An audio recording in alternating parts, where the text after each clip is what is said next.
And we are back for time to finally talk about this top five favorite games. Get the fuck going. So, number 5, or not numbered. I didn't do these in any order. Gotta number them. Right now. I'm not, Do it. I'm not on the doing spot. it. Nope. Give it numbers. It can't happen. It's too difficult. Nope. Let's just start here. Undertale. Didn't play it. And I kind of didn't play it either. I've only played it for a couple hours, and then my save file got corrupted, so I never actually played it. But I've seen 2 complete playthroughs of it from Steam Train, or by Steam Train, and that game just kind of resonated with me a lot on pretty much every level, where it's just like, this is an RPG. It's super light, super focused. It's not the most complex thing in the world, but it's all about the style that it takes from pretty much every single RPG before it, makes fun of certain tropes of it, makes fun of itself in a lot of situations, has all these characters that are actually like thought out instead of just talking sponges that just are just information machines, or it's just like, yeah, that's an NPC in the town, he just gives me some information. It's just like, no, like every single one of them has a personality, and it can just be from the way it's drawn. Go, yeah! Wow, that was... It has so much personality from like everything, just in the way that it's drawn or anything like that, or even just the one sentence that it gets. And it has so much depth, and then like the story, like it just starts off as kind of just interesting, whatever, and it's all about showing mercy towards these enemies in the game. Yeah, you can be a complete dick, or you can be, but the awesome thing about like being a complete dick is the game treats you like a big dick for being a piece of shit. Like, so much so that like these monsters like literally won't even come to fight you anymore. Or it's just like, you go into the towns, all the towns are empty completely, where it's just like, yeah, they ran away from you. You are a horrible person. Or like if you do something and you're like, oh, I didn't like that, and you try to like quit, it remembers exactly what you did. Oh yeah. It will make fun of you for having multiple saves. It's just like, that type of stuff is just so awesome and so like very unique to just that is Undertale. And then the story just gets awesome. The music is phenomenal in like 7 different genres that he did music in to create the soundtrack, and it just resonated with me on so many different levels. Shit. And then the combat is like, it's not bullet hell, but styled after bullet hell, and gets super freaking hard, especially if you want to be the bad guy. The end boss of the genocide playthrough, it's so hard. The big flower? No, that's the end of the neutral run. Is that playthrough, which that, like, everything else is 8-bit or like 16-bit sprites, and then you get to that boss battle at the end of the neutral ending, and you're like, what the fuck? It's so it's just, I don't know, it just it is such a personality driven game that I just haven't seen anywhere before, and it was awesome. It was horseshit. Totally fell in love with that game. Good. Should probably, it's on the list. Like I said, the list is ever so long, ever expanding and never contracting. Nope. Especially with Overwatch. Yeah. Since season 2 randomly started yesterday. Oh, I already played 7 placement matches. Jesus Christ. I'm like 4-2, 4-3, 5-2, something like that. Jeez. Because you can't just stop playing that game. No, it's fun. It's your life. It's a fun game. Oh my god, how many times am I gonna fucking hit? Well, if you wouldn't be so bad at the game. I'm kicking your ass right now. I know. Because I'm too busy talking now. Maybe that's why I beat you the first round we did. Only by 1. Yeah, because I screwed up everything over and over again. Okay, next one. The Talos Principle. Never played it. I downloaded it like 3 times to go play it, but then something else happened. It's like I said, I chose genres. RPG with Undertale would be my favorite RPG of all time. Talos Principle now being, I don't know what to call that genre, a philosophical puzzle game is kind of what I'd describe it as. Like, the Talos Principle along with The Witness is just like The Witness was all about a game of discovery, and like the Talos Principle is all about like what makes us human. And I don't know, maybe it's just that puzzle mindset where you're always trying to figure things out that puts you in a really good mood to learn more and to expand your consciousness. Think outside the box. Think outside the box, essentially, yeah. But that game, like, I have never, like, literally thought about who I am and my life so much than playing that game. And just, like, and even there is I call it a character in the game, but it's not really a character, but there is someone in the game that, like, literally, like, you can have these certain train of thoughts, and you can, if you speak to him enough, and you'll have your talking options, but literally, like, every step of the way, every talking option you have, like, he'll check you and point out, like, the flaws in certain arguments that you may have had. Where it's just like, I've never had, like, that, where it's just like, yeah, this is what I think. Like, I'm really sure about this, and he's just like, are you sure about that? No. Where he, like, points out certain things, and he's just like, oh, like, yeah, that's a big gaping hole in that line of logic. Yeah. It's just like, I'd never thought that hard on that before, and it was just so freaking awesome. As well as the puzzles are awesome, and there's barely any actual, like, speaking dialogue, only from the god AI of the game and these voice logs that you find, and those voice logs get, like, really, really emotional towards the end. It's so awesome. I love that game so much. I'm playing the whole course. Well, good. That way I can finally catch up. I'm at 6 shots. You're at 3. That was 6. Yep. Wow. All right. So number 3. Well, not number 3. Just game number 3. Has to go to Dark Souls 3. Pretty solid game. Shit, that's really far. Just because, like, as much of a Souls fan as I am, it's the culmination of every Souls game.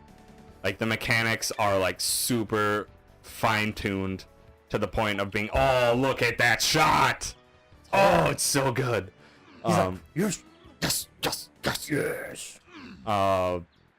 It was just fine-tuned perfectly. Like, it took as much as people will probably complain about the fact that the story-wise, a lot of its biggest, like shocking moments are callbacks to the original Dark Souls.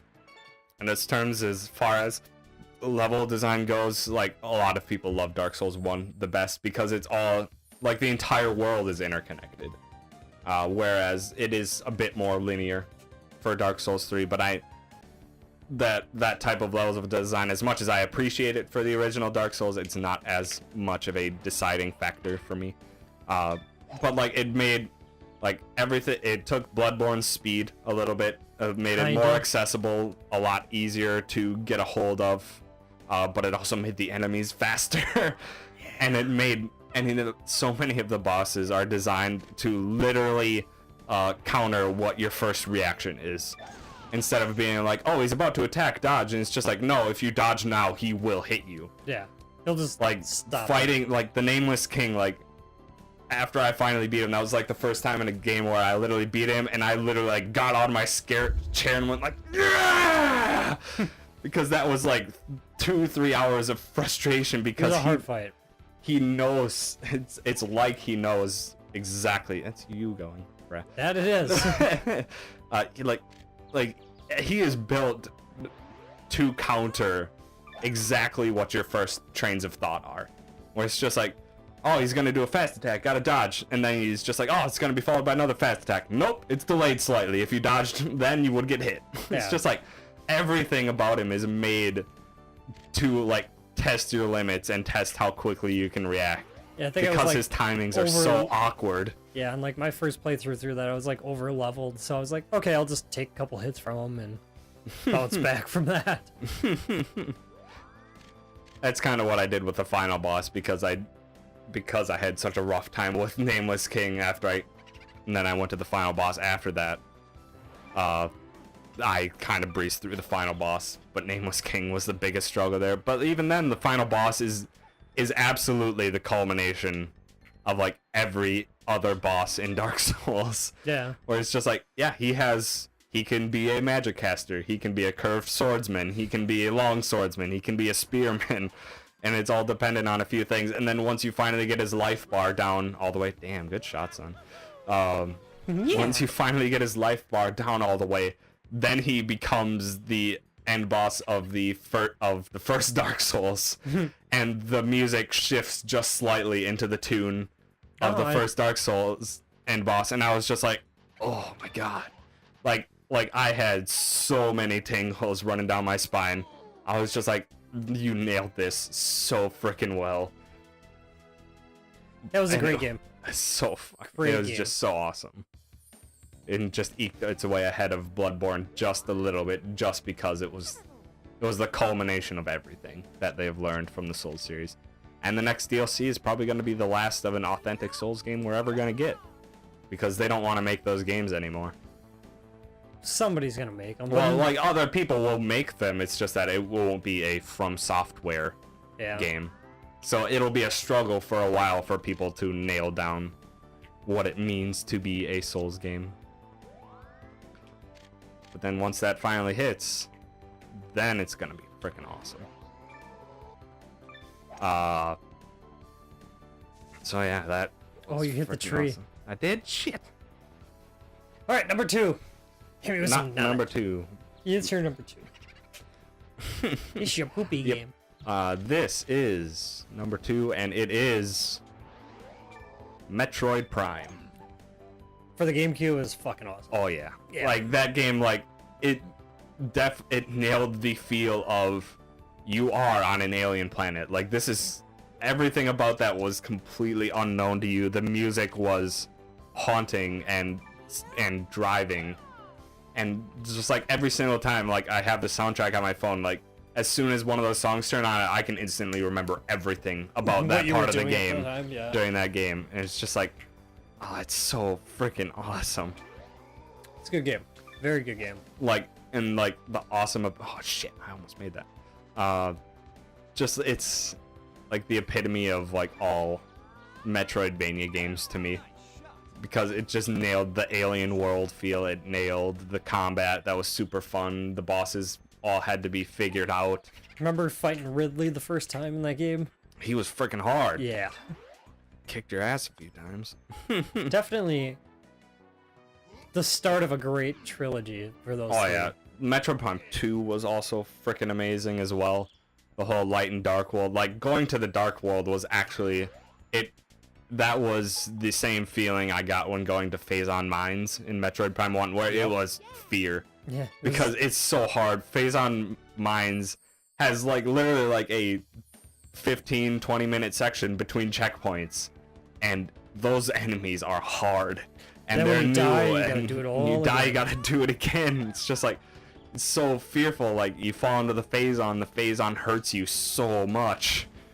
Just like that type of fear doesn't really happen that often in Metroidvania games, where you're actually afraid to move forward. And you're afraid to die because you don't want to do it all over again. Yeah. But then you learn, and then you succeed, Then you learn. and then you get the Phazon suit, which is freaking the most badass suit ever. Black, gray, and red highlights on the Samus suit. Yeah, pretty sick. And then And then isn't it final on one? Oh Jeez, my I almost God. made it. God damn. Isn't it on 1 too that if you complete everything, that's when you get to see Zero Suit Samus? Or is that in 2? I know 2 does let you do it. Yeah, I think it's just 2 that does the Zero suit. Yeah, 2 is the Zero suit. 1 was her taking off her helmet. Because the only way you really would know if she was a girl was from a few of the sound effects when she gets hit. Mm-hmm. But yeah, that game was so fucking good. Yeah, that's a solid list so far. What's your number 1? I can't wait. I think you'll probably know this one. Take a guess. If you know me, you know exactly what it is. Your favorite game of all time? Yep. I don't know. You've been playing a lot of games. I have been playing a lot of games, but I've covered RPGs. I've covered philosophical games. I've covered Metroidvanias. The only answer. I covered Bloodborne or Souls games. Yeah. So the only other option left is a type of platformer. Like Super Meat Boy? No.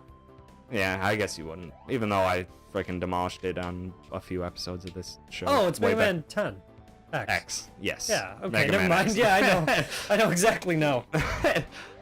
Because that game is pretty much flawless game design, and it's so awesome, and it has so much of an impact without barely even saying anything. Right. Like, I pretty much, like, if you haven't seen the sequelitis that Aaron Hansen, Ego Raptor, did on Mega Man X, like, he explains it perfectly in the fact that it's just like, just even with that intro stage, it sets everything. It teaches you all the fundamental mechanics of the game. You get to an end boss that cannot be beaten, that you have no idea that it cannot be beaten. Right. Because it plays out just the same way that a previous little mini boss did.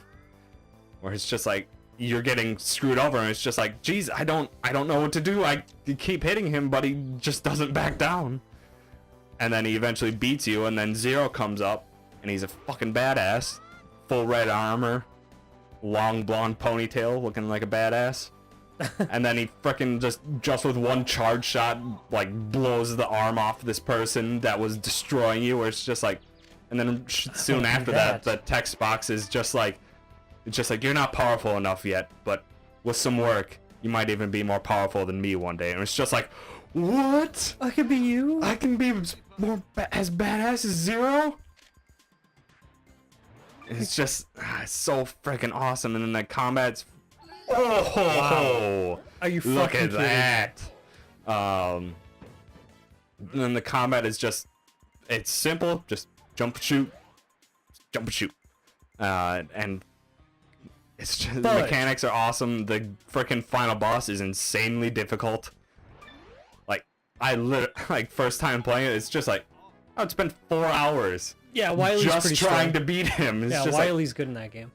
It's Sigma. I know. Piece of shit. Wily is the original Mega Man games. Although he definitely has the exact same moniker where it's just like, oh, we finally beat him. Ah, he's back in the next game. And the next 5 after that. Yep. Yeah, that's But yeah, Mega Man 10. so So good. it's good. It's not 10. It's Mega Man X. It wasn't even the 10th game. Nope, we're calling it 10. It was, shit. Would that have? Shit, that's going on. It was 6. The last Mega Man game before they did the Super Nintendo era. So it would have been the 7th Mega Because Man game. All the other ones come out. Yeah, but it was a completely different style. It was metal themed in turn. Oh, and the music. Why didn't I even talk about the music at all? Oh my god. That freaking metal soundtrack, that's probably the reason why I like rock and metal so much entirely. Fuck. Oh no! Oh! Now's my chance! I'm like, I can gap this. God damn it, I'm fucking... Yeah, that freaking soundtrack. Like, every single track on that is so good. Freaking bosses are freaking well designed, and I think a big, like, thing that I don't like about the original Mega Man games is that it really feels like some of the bosses are not designed to be beaten by the Buster. Right. Whereas Mega Man X, I mean, some of them are going to be super hard, but they all can be. Like, all of their moves can be dodged, Yeah. but some of them with the original Mega Man, it's like, your movement's so slow. You're not going to. I mean, you can use the Buster on every boss, but it's just like, Why, when this one does 4 times as much damage? Yeah. I mean, why would I do that? And to they have myself? like so many like little secrets within the bosses, like the electric guy can be completely frozen. Jesus, I don't. Just give it I'm gonna everything you have got. to... Give it to berries. Shit. Can't even see where the hole is. That should make it. That should make it. That should make it. No.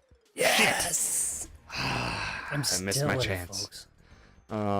Yeah, Mega Man X is just so freaking good, and it's so freaking. Somebody's closer. It's just an awesome time figuring everything out. You get all the power-ups that make you more like Zero, that are all useful in different ways. The charge beam, the extra charge beam not only powers up your Buster to an insane new level, it also allows secondary uses for all this other abilities. Well, you can get like the Hadouken and all that stuff, like things that Hadouken! you would like if you're just straight up playing the game, you wouldn't get. Oh no. You know. No, like the there's helmet, no like- hint that that's there.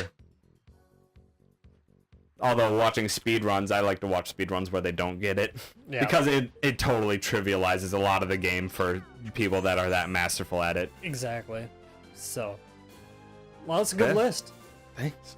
I tried my best making a good list for you. I hope you were impressed. I did mine 2 minutes before we started. Yeah. Well, I did mine yesterday while I was just dicking around and setting all this stuff up. So, awesome. Wow. It's good. It's a good talk, Chris. Yeah. It's a good talk. Until the next episode when we discuss something else. Indeed. Bye. Bye.